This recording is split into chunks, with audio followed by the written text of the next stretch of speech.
Welcome to Coworking Out Loud, Jason. I'm so glad to have you here. I'm excited to be here, Kat. I'm really looking forward to this. I've been following you for a long time on LinkedIn. I love nerding out on brand and brand strategy and content and all these things. So I'm excited to dig into that with you. And as you know, Coworking Out Loud is a show about co-working content and community. And I was thinking about it. Brand kind of encompasses all of that. It's like a sidestep, and yet it holds it all together. So I'd love to dig in a bit more around brand with you. But let's backstep for a second. And will you share your story of how you came to be in the brand and branding world? Yeah, so I have always been fascinated with marketing. Back in college, it was kind of my focus in my business major. And then every role I've had ever since college has been either in the marketing or the branding space. It's just kind of what I gravitate towards. And I feel like for me, a lot of it is I have like my life's purpose. So take business aside, the thing that makes me come alive is helping people understand their identity and their purpose or their calling or like what makes them come alive and how do they live that out. And when I think about my life and kind of how that's a passion of mine, and then I look at that, I've fallen into this branding sphere. It makes sense to me because branding really is identity creation and figuring out that purpose and how do you live it out as a business. And so I went from my very first job after college was selling advertising space in a local newspaper. So I learned like graphic design and how do you actually get people to buy. I moved from there into helping to launch a new student housing complex for a college. So there's a lot of marketing and branding involved in there. Moved from there to do social media for a company, ended up being like a advertising or marketing assistant for a while, and then ended up the last role I had before I launched my company was head of marketing for a B2B manufacturing company that basically had nothing when I came in and now is recognized nationwide, actually worldwide, as a preferred vendor for some of the world's largest food processing facilities. And so basically took that and then was like, I can do this for other companies. Like, this is what I do. This is what I live for. And so I ended up Yep. launching Shift back in, technically it was 2019, end of 2019, but ended up going full time with the company in 2021.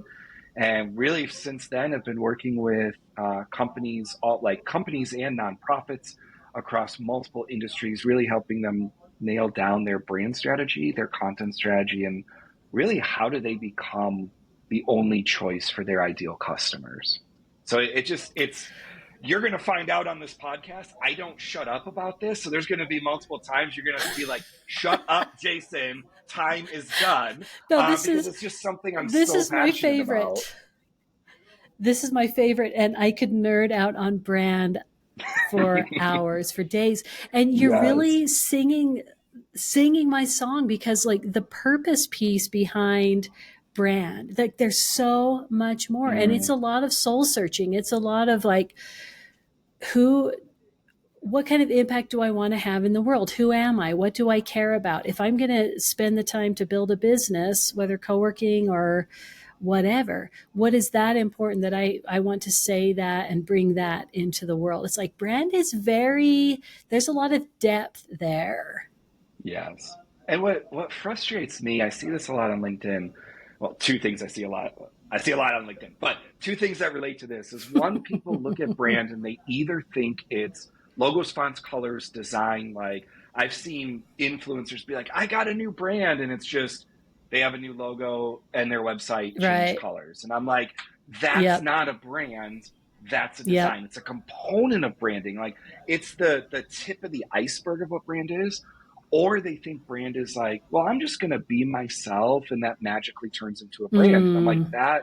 that isn't branding either. Branding really is like understanding what is that unique value that you bring to the market for a very specific set of people, and how do you orient everything you do in your business around those specific Mm. people. So I love getting into this argument about brand is not just being yourself, because if you think about it, you're not you're not consistent with who you are based on the relationships you're in. So, like, what I mean by that is your spouse sees a different part of you than your neighbor. At least I hope. Like, if not, like, there's some marriage issues going on there. But, like, your spouse should see a different side of you than your neighbor, and your best friend Yeah. should see a different side of you than the stranger walking down the street. The same is true with your brand, whether it's a personal brand, a business brand, if it's co-working or a SaaS company, whatever it might be. It's determining what part of my personality or the company's personality these people need to see to say, I like you, I trust you, I want to give you my money, and I want to work with you. Like, that's really the to me, that's really the essence of branding, is like, who do I have to be, or what side of me do people need to see for them to say, I trust you, I like you, and I want to give you my money. And that's really, like, when we talk positioning and all that stuff, it's really all part of figuring out, who am I supposed to be? What am I bringing to the market for a certain set of group of people to say yes? And somehow having that facet, that dimension, be the real you, be real and authentic and Yes. all that. Like, I find it really interesting. Like, I'm in the co-working world, I'm very public facing. I do reels and I do events and I do this and that and the other. But I'm actually a quiet, pretty private person. There's a whole lot about myself that I don't share. And people say, I had a call a couple of weeks ago. This woman's like, from LinkedIn, she's like, I feel like I know you. And that's intentional, right? I want to have that Yeah. openness and familiarity and have people feel comfortable and accessible, have me feel accessible to them. And it's not the whole thing of like we don't air dirty laundry and put the whole thing out Yeah. there. Yeah, I like to describe it this way, especially when it comes to, like, personal brand and the content that you create. It really is being you strategically. So I'm going to let Mm, certain parts of myself come out in my content, but other parts, you don't need to know that. Like, I say this a lot with my LinkedIn content. I'm a very practical person with my LinkedIn content. It's all like, here's how to do this. Here's something to think about. This is nuanced. Here's the theory behind it. I don't share a lot of, like, here's my personal life and my stories, and I don't share sob stories, and I don't do a lot of selfies on the platform and stuff, because the people that I'm trying to reach aren't attracted by that. Like, I know them well enough to say, if I just posted selfies every day, they'd be like, this guy's a joke. I don't want to work with him, because I've done the research to know my ideal customers. Like, yeah. I've even sat on discovery calls where people were like, if you tell me I have to build my brand by posting selfies on LinkedIn, I'm out. I'm done. And I'm like, Yeah. dude, I don't post selfies on LinkedIn. Why would I tell you to? But Yeah. it really is, like, that strategic side. Now, I love hiking. I love dogs. I travel to the Czech Republic every year. Well, I haven't since COVID, but I did for about 16, 17 years. Every year I was going up Well, there.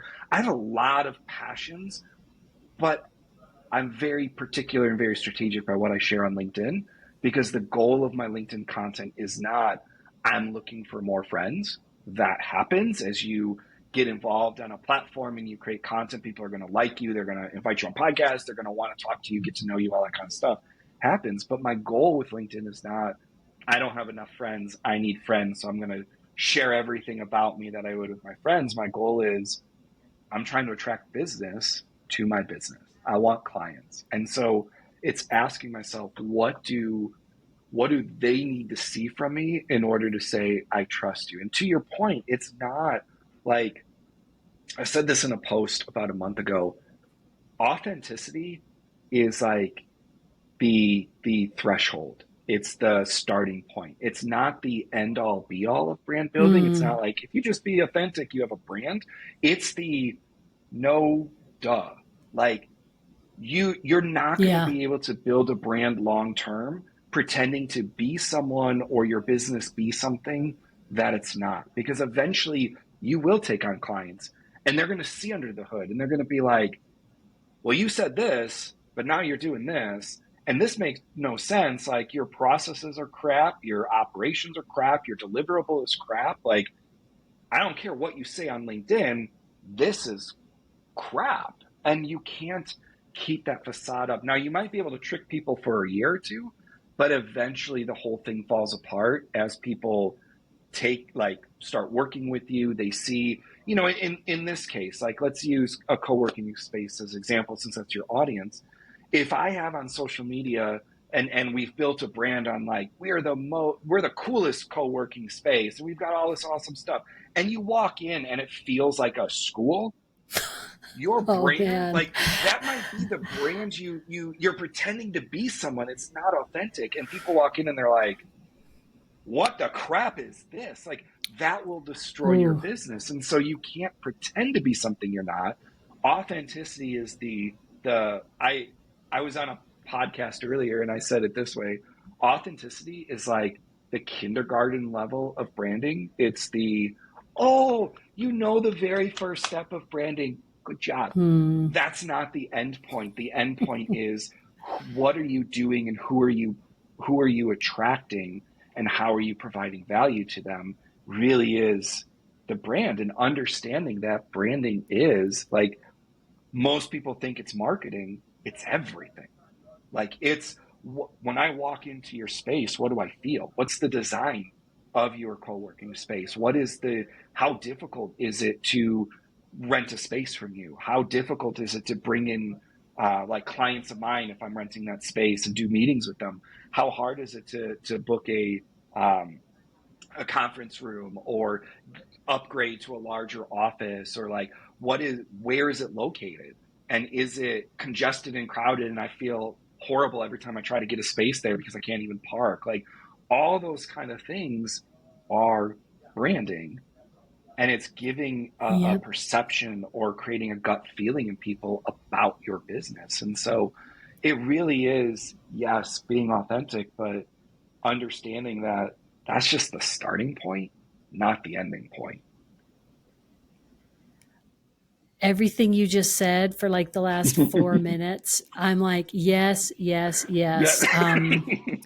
Going back to the disconnect of, if you're like, Yeah. we're a co-working community, or we have this great thing, and someone walks in and it's flat and unactivated and feels lifeless, do you think they're going to believe your marketing or go with the vibe? It's like and I Well, love the idea that brand is like what other people say about you. It's like we can yes. control so much. Like, we have our strategy and we put things in place and we bring our real selves to it. And then there's a letting go in there. It's like, my brand is what you think it is, right? Right. Well, let me give you a perfect example of this that I think a lot of people are going to resonate with. Um, Trying to think if I should call him out by name. I'm going to. So, my mom's house was insured by State Farm for this house has been in the family. My grandparents bought it in the 60s. It was insured by State Farm the whole time my grandma was alive. When my grandma died and my mom bought the house, it stayed insured with State Farm. So it's been insured with State Farm since 1960 up until Yeah. 2 days ago. So we're talking, Mm. what, 50, 60 some years it's been insured with State Farm. And in Yeah. that time, there were zero claims on the house when my grandma and my grandparents owned it for Wow. decades. State Farm made money off this house, and this family had zero payouts and claims.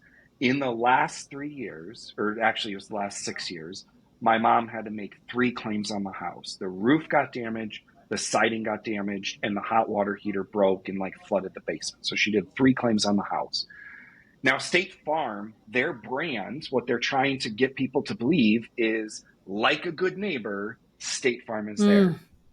While she is going through recovering from heart surgery and pneumonia and, like, learning how to walk again, all that stuff, State Farm calls up and says, we can no longer insure your house because you've had too many claims. Get out. Wow. So Wow. this is my point of, your brand really is everything. Like, you can say Mm-hmm. one thing in marketing, but I can tell you what, State Farm is not like a good neighbor in my head. They have a crap brand now because their policy of three strikes and you're out doesn't line up with being a good neighbor. Like, if I treated all of my neighbors like that, like three strikes and you're out, and, like, you're not my neighbor anymore, and I'm going to put up a giant fence and I'm going to, like, TP your house all the time. Like that would be a horrible experience to live next to. And that's what they created, because their policy of, hey, if you have three strikes, you're out, doesn't line up with being a good neighbor. And I think when most people think brands, they don't understand that it legit is everything in your company. So Mm-hmm. whether it's your policies, your contracts, like how easy it is for people to find you, and even how easy it is for someone to get a person on the phone to deal with an issue that they have, all of that is your brand, because it's creating that Yep. gut feeling within people about you. Like I will never recommend State Farm to any Yeah. person ever, to the point like, and use this as an example. I am so pissed by the disconnect in their brand. I'm talking about it on a podcast. Now, I have never, Right. ever, I have been on hundreds of podcasts. I have never talked about State Farm when I thought they were great. It's the bad experiences that people talk about most. That is a damage to your brand. Now, in the giant scheme of things, is State Farm going to fall apart because Jason Vana doesn't like them? No. Like they're still going to make money. They're a giant corporation. I get that. But if I'm your ideal customer, and if the people around me are your ideal customer, and your brand doesn't line up, do that to enough people and you will start losing clients. Like Yeah. State Farm lost my mom. I'm transferring all of my stuff out of State Farm. My brother's transferring all of his stuff out of State Farm. So they pissed off one client and they've lost three now. Now, again, Yep. in the grand scheme for State Farm, is that a make or break? No, they're a giant corporation. But if you're a small business and you lose three clients, that's a make or break. Like, or it could Oh be a yeah. make or break, and Yep. getting enough people to have that disconnect in what you say and the experience they have with you, that's how businesses are shut down. That's why they end up Yeah. closing, is because people, you promise one thing and you deliver another, and there's a disconnect in how they see your brand. So true. Jason, let's get into the weeds for a second with Yeah. co-working specifically. You talked about Mm-hmm. standing out. And so co-working is a growth industry. Remote work Mm-hmm. is on the rise. Growth projections are off the charts for co-working. So spaces are really well positioned.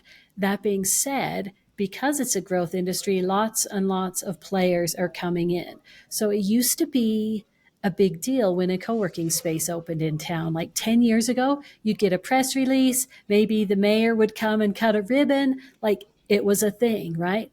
And now so many Mm-hmm. spaces are opening that it's not a thing. And they all have great meeting rooms, they all have good coffee, they all have the amenities, the desks, all the different membership tiers. So I think it's an interesting challenge and opportunity for people to really, really get into the brand piece of like, what, Yes. how can you use this brand strategy to stand out from the noise and not just be a desk rental facility? So Yeah. how would you start? Whew. Whew. So let's say a co-working space came to me and was like, I need help with my brand strategy. First thing I would do is look at what type of customers are you trying to attract. Like if you're in a downtown area around a big financial, like in a financial sector, your ideal clients might be in the financial sector.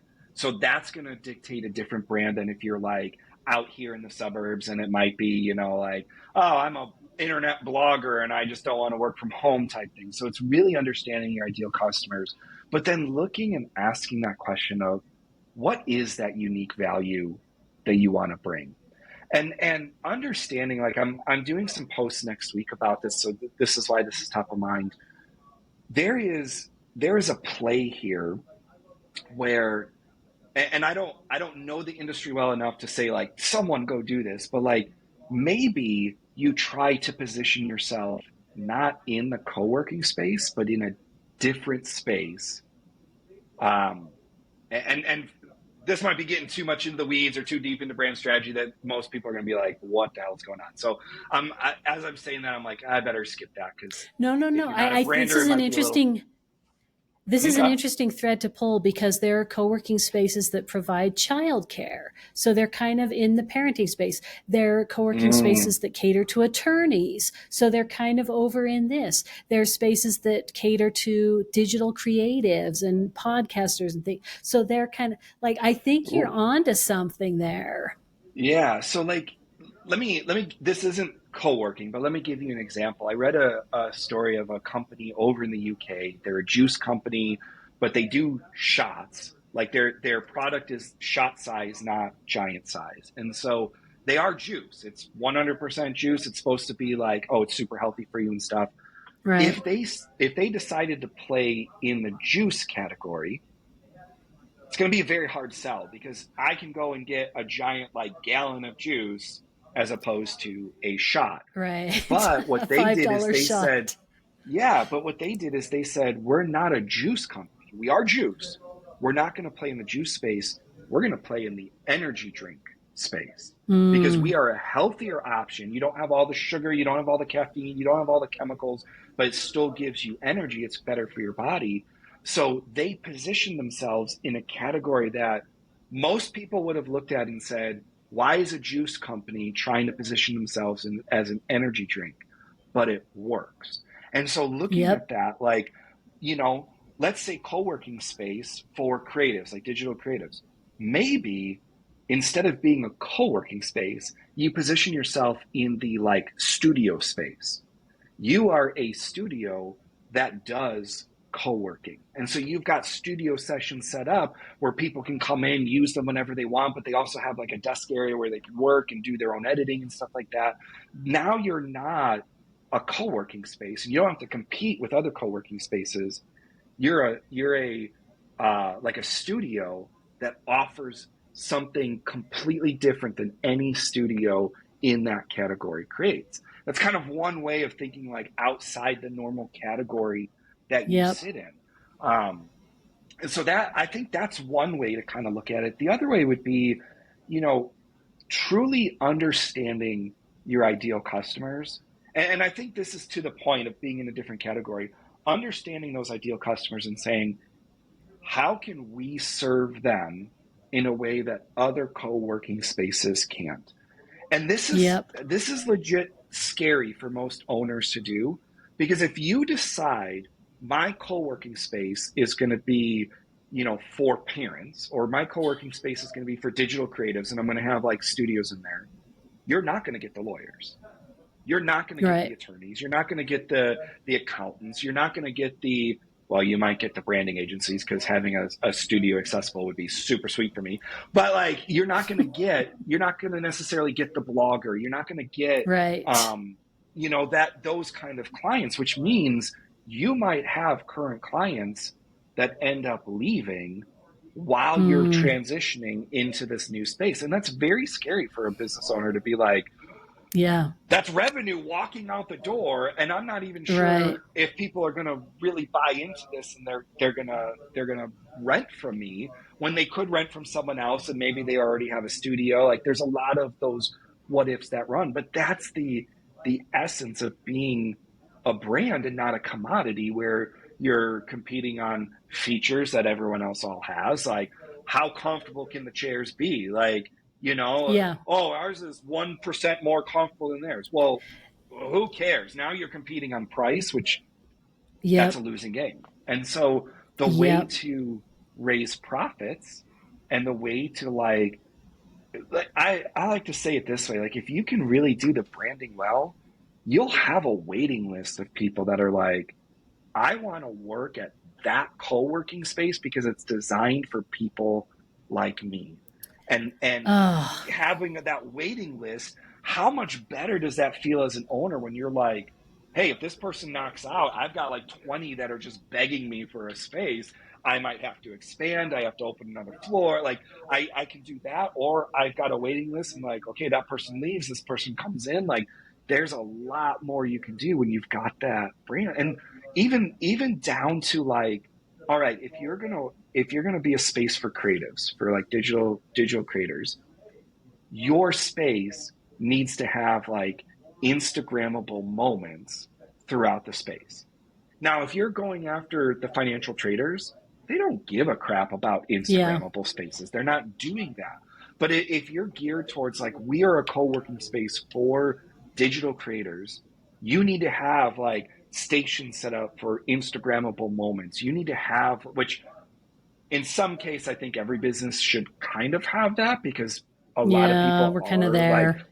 we're kind of there, but like to the point of, if it's for digital creators, you need to be thinking like a digital creator. What does your outside space look like, and how can I use that? Like, what kind of microphones do you have in a studio for me to be able to use? Like, if you could come in and be like, you might even want to have on staff, if you're a co-working space, you might want to have on staff some video editors, or video, like audiologists. I don't think that's the right word, but like people that know like recording and stuff like that. Maybe not Yeah. even to like say, we're the ones going to do it for you, but we'll help you figure out how to set it up. What do you want this to sound like? Okay, boom, it's set up, go run with it. But having like that level, now all of a sudden, you're not a co-working space anymore, even though you are. And that's Yeah. how you stand out in a space like that, where you tailor to such a unique like client base, and you think through like their full needs. So, you said that some co-working spaces have, childcare and stuff. So let's take that a step further. If you're targeting families, like both mom and dad work from home, they've got kids, and like I I don't have kids, so I don't know this from personal experience, but I have friends with multiple kids that during the pandemic had to work from home, and they were like, it was hell trying to Yeah. work and watch the kids all day, but being on meetings and you got a baby crying on your lap while you're trying to pay attention, and you're trying to do your work, and you're working 10 o'clock at night because the kids were too rambunctious during the day. You couldn't get stuff done. Like, so what are some other things you could do to like really tailor to that family level? Obviously, having a daycare, having like a playground area, but maybe you've got some kind of like almost like a parenting class or a parenting coach or something. Like, Yeah. if I feel like I'm a horrible parent, like now all of a sudden you're not a co-working space, you're almost like a family, I wouldn't say therapist, but you're kind of boarding on that place. You have classes for, how do you You're the manage hub. You be work? Yes, yes, that's it. Yeah. that. I mean, you're spot on, and it doesn't matter whether it's parents or creatives or attorneys or whatever. There's something very specific, and it definitely is a leap of faith. I've had to do this in my own Mm-hmm. brand where I thought I had niched down far enough. I work with co-working space operators, and I thought that was niched enough. And then I had something happen that really forced me to say, I work with the indie co working spaces. And as soon as I Mm, did that, so some people fell away, but a lot more people were like, "Oh, that's me." So I love that you said that, and it's like that yeah. conversation about don't be better, like with the meeting room. Don't be 1% better or 10% better with your amenities. Be different. Like Yes. what's that tweak that you can do that's different. I knew this would be a great conversation, and you are not disappointing, Jason. I Well, love it. even to your point, like I think what all this boils down to is knowing who you're for. And when I Yep. say that, not just like, oh, I'm for indie co-working spaces, that's great, but like really, really, really knowing them. What makes them come alive? What makes them excited? What, like, if I'm in indie co-working space, like what's going to get me to say you are the one I want to work with? If you have a co-working space and you're going after, like, again, back to the example of like you're going to be a digital creator one, know digital creators so well Yeah. that maybe you even have some of them come in and be like, if this was a co-working space for you, what would you want here? And like Mm-hmm. knowing them to the level so that, because you said it, that they look at you and say, you're for me, because you Yep. know me well enough that you have thought of all of my needs, you've thought of everything that I might think about, and everything you do is wrapped around me as your client. That that is where like you start building the, I call myself and I'm an Apple eye whore.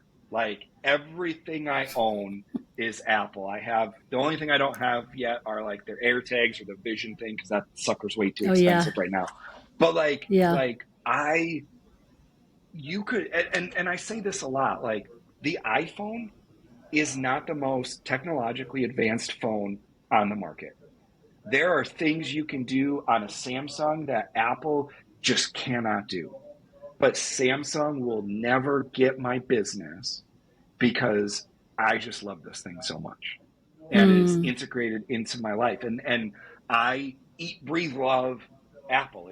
I use it as an example in a lot of my stuff because I believe like when they did branding so well to the point like if you ever go into an Apple store and you're looking at an iMac or like one of the laptops, a MacBook or a MacBook Pro or the Air or whatever, they have trained their stores to put the angle of the laptop actually at like 70 some degrees.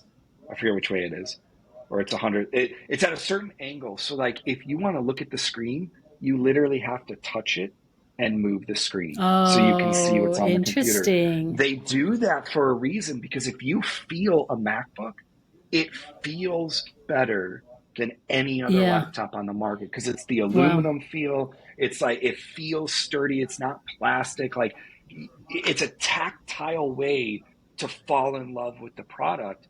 And that's why, like, if you play around with a MacBook in the store and stuff, a worker will come around and put it back at the angle when you're done. So the next person Mm. has to hold it and move it. It's a very tactical Wow. thing that's driven by a strategy to say, this is who we're going to be. We're for creatives. Like Apple is not for gamers. Gamers hate Apple. It's not designed for that. Mm. And they know that. And they don't try to sell to gamers. They know who they're for Right. and they build an experience. I'm a creative. I love Apple because they are very creative. Like it just feels cool. I would rather walk into a coffee shop with a MacBook and be like, yeah, I'm a creative. I'm not here like doing spreadsheets and stuff. I'm building brands. Look at how cool I am. Like that's the feel that Apple pulls out of people. And it's all because they know who they're for. And that's Mm. what branding comes down to. Like I was sharing this on another podcast. If you look at business overall, the very foundation of everything you do is knowing those ideal customers. Yeah. Who are you Start for? with your people. That Start with your that people. drives Yep. your brand strategy, that drives your offer, that drives your marketing, sales, operations, your content, everything else. If you know them to the point that you know them, like you could put yourself in their shoes and know them well enough, like that if you were facing a business decision, like should we launch like a lead magnet for our co-working space? Should we do an ad in a local paper? You will know Yeah. the answer if you know your ideal customers. Like I've got a client, it's not co-working space, but I've got a client in an industry that's 20 years behind. Some of their Mm. some of their clients don't like have a Hotmail account for their email. Like Oh they don't even dear. have like a brand. Like it's 20 years behind. The Yeah. major the major source for people to find new innovation and find new solutions is a print magazine. Now, if Mm. you would have told me a few years ago that I would tell a client the majority of your marketing spend should be magazine advertising, print magazine advertising, I would have laughed at you and been like, that is so archaic. Why would you do that? But it works because they know their ideal customers. For their ideal customers, every single CEO, every single executive has that magazine on their desk every month. Well, what's the play? You're I not going mean, to there you send go. multiple emails and like we're going to build an awesome digital experience. You're going Yeah. to you're going to build a relationship with that magazine to be seen as an expert by people who are literally picking it up and flipping through it and reading it. It's all about now. Should a co-working space advertise in a print magazine? I don't know. Depends on your ideal customers. If you're going after a certain group of people that they get all of their insights, they all read the same magazine, maybe you should. Probably best practice, I'm probably going to say, we're going to have to really do some research to make sure that's the only way to grab them. But it's it's why anytime someone asks me input or like they ask me for advice on LinkedIn, my first response is it really depends, and I don't Yeah. know. I can't tell you Yeah. if you should do magazine advertising because I don't know your ideal customers. I can't tell you, like for one of our clients, we developed out, instead of doing a discovery type process, like a discovery call, they do a strategy session now. It's just something, and Yeah. then they give the prospect a report of here's 3 things you should do to fix your business, and it works. It took their Nice. sales cycle from Yeah. 6 months Yeah. down It's to two great. weeks. And Mm. I've shared that on podcasts before, and I've always left this caveat: that doesn't mean you should do it Right. because if you're going after a different client base, that might feel like condescending to your customers. Like, what the F? You talk to me for 30 minutes and you think you can fix my business like that? Like, get Right. away. I don't want to work with you. It's all about understanding who you're for and then revolving everything around them. What's the experience they want? What do they need? One of the things we do when we do brand strategy is really dive into those ideal customers when they are looking for a solution. What are they looking for in that brand or that vendor? Do they need someone who feels like a sage, who has all the answers and can really get them to where they need to be? Do they need to feel like you've been in my shoes and you're Mm-hmm. progressing and so you can come and grab my hand and walk with me? Do they need to feel like you're so creative and amazing that it's like that's what I need out of a vendor? Like understanding that is a key part to understanding what's the brand that you have to build so that your ideal customers look at you and say, that co-working space is for me. There might be one right down the street that's cheaper. And this is where when Mm. you do brand so well, there could be a cheaper one down the street that has an opening, but I don't want to work there because I want to work at your co-working space. Yeah. This is my This place. is not the cheapest phone on the market. It's not the best phone on the market. I can admit that. Like, there's some Apple people that are like, no, it's the best. And I'm like, okay, look, I've seen some of my friends' Samsung phones and what they can do with pictures. I can't do that on my iPhone. Like, it's a better phone for that. But I will still pay Apple's price because of their brand. And really, if you look at Apple, their brand is valuated in the billions, Oh meaning yeah, they're the they high could bar, right? they could stop selling products. If you wanted to just buy the Apple brand and stick it on your product, you would have to pay billions just for the brand, not their product, not their stores, no physical part. It's just the brand reputation. You would have to pay that because that's what they've built. Now imagine the place that your co-working space would be in if people were like, I'm willing to pay a premium because that Yeah. co-working space is for me. Not because it's better, not because, oh, our seats are 5% more comfortable and our rooms are a little bit bigger.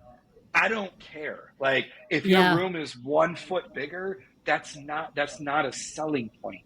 The selling Yeah. point is we know you and we've catered to everything that people like you need. And that's where all of a sudden it's like, going back to the digital creator one, if I'm a digital creator and you have a studio in there that I can use for it's part of my membership and stuff, and I can reserve time and I can do all my podcast recording and videos in there, and then you like maybe you've got a few people on staff that can help me do some editing or whatnot and make this process easier for me. You're reducing my cost of having to rent a rental space. I don't have to buy my own camera. I don't have to buy my own microphones, any of that. I don't like, I can get a really cool looking space to record from. I don't have to hire an editor. I don't have to hire someone that like takes the clips and do all that. Like, if you have that in your co-working space, all of a sudden I'm willing to pay a premium because you're giving me more than just a place to work. You're giving me what I need for my Yeah. business. And that's a Yep. completely different experience than rent an office for us for $300 a month.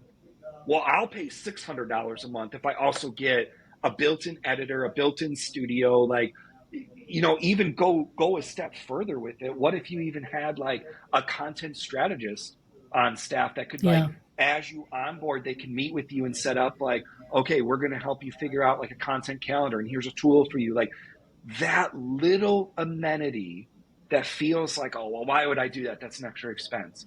Well, now all of a sudden you're the co-working facility that, actually, I was going to say it right. You're the co-working experience that every digital creator Yes. wants to work at. They will choose you over any other co-working space 100% of the time. Like, that's how you build an awesome brand. And you get those digital creators then lining up the block saying, take my money. When are you opening a second location? When are you expanding this location? Because I want to work in your space. Like, that's the difference between, we're a co-working space, our chairs are more Yep. comfortable, our building has a better coffee machine, and we are for digital creators. All of a sudden, you're the one that they're like, screw you, we want to work at your place, in your experience. And that's the key to like building that kind of client loyalty, building that kind of like revenue stream even for your businesses. It all comes down to brand. You'll never create that just by, we've got bigger rooms and more amenities.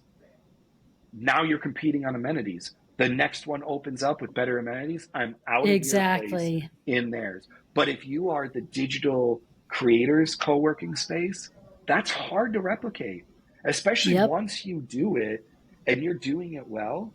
That's a big leap. Like, you're not just opening a co-working space, you're opening a studio. So now it's like a bigger upfront cost for a competitor to come in and try to beat you. It's going to be harder for them to get into that space because you've done it and you've locked it down. It'll be easier for them to try to play in a different space towards different people. That's the goal with branding, is I am specifically for you, and everything I do, from my pricing to my policies to what the building looks like to where the building is located to what does parking look like to what are the snacks that we have in the place. All of that is geared towards, what do digital creators want, and be for them, and be okay if an attorney comes and is like, yeah, this isn't for me. You're right, it's Yep. not. Now, if you want to Yep. stay here, if you want to work here, great. Like, we'll take your money, Soak but up we're the not vibes. for you. Yeah. Yeah, Yeah. yeah. Brilliant stuff, Jason. I kind of Before want we to jump open a off, what co-working space for digital creators now. Like, I whoever, mean, like, I love the idea of an whoever on-site jumps, strategist. I'm like, yeah. Like, Uh, that's a business. If someone takes that and runs with it, hit me up, let me know, like, because I would love to see that actually come to fruition. Who knows? There might be some of that out in California. I don't know. there's some of it out there. People who've partnered with like community television, where they can access the studios and Mm, the cameras and the thing. It's a genius model, and it's for a yeah, very specific segment of people. And right. Jason, I want to hear a little bit what you're working on these days, what you're focused on. What are you up to? Yeah, well, I mean, I run a brand strategy agency similar to what you do. I just don't work with co-working spaces. I mean, if you want to work with me, I'll take you, but I'm not designed for co-working spaces. I'll put it that way.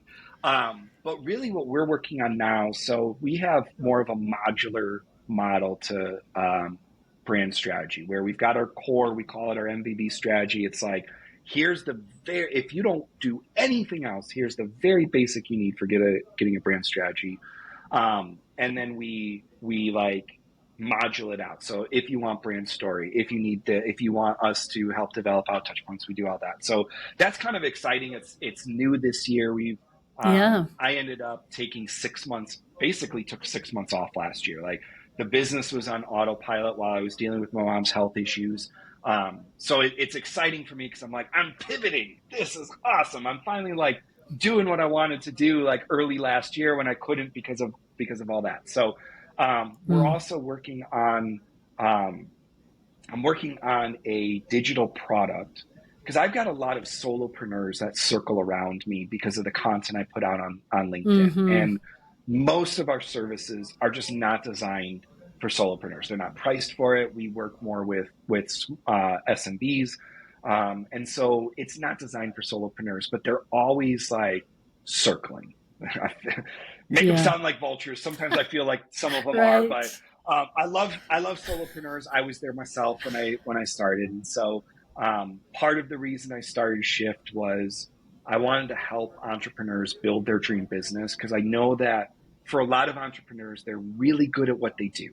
Like they run a really good co-working space, or they're a really good, business coach, or they're really awesome at this, but to brand themselves, to market themselves, to like Mm-hmm. really talk about what they do in a way that makes sense, that's not what they're good at. So it's why I Yeah. started Shift, and I realized like there's a way for me to serve that kind of solopreneur who's just starting out, doesn't really have like they don't have $10,000 to give me money to brand their like to do the bare minimum branding for their business and all that. So I'm working on a digital product that's going to kind of be a mix of like an online course with an actual workbook type thing that helps people like if you're just starting out or if you were like in a full-time job right now and you've got these dreams of I want to start my own business but I don't know how to do it, and like for me when I started Shift, I started on the side of my full-time job because I was like I don't have a second income. If I make the jump and this thing flops,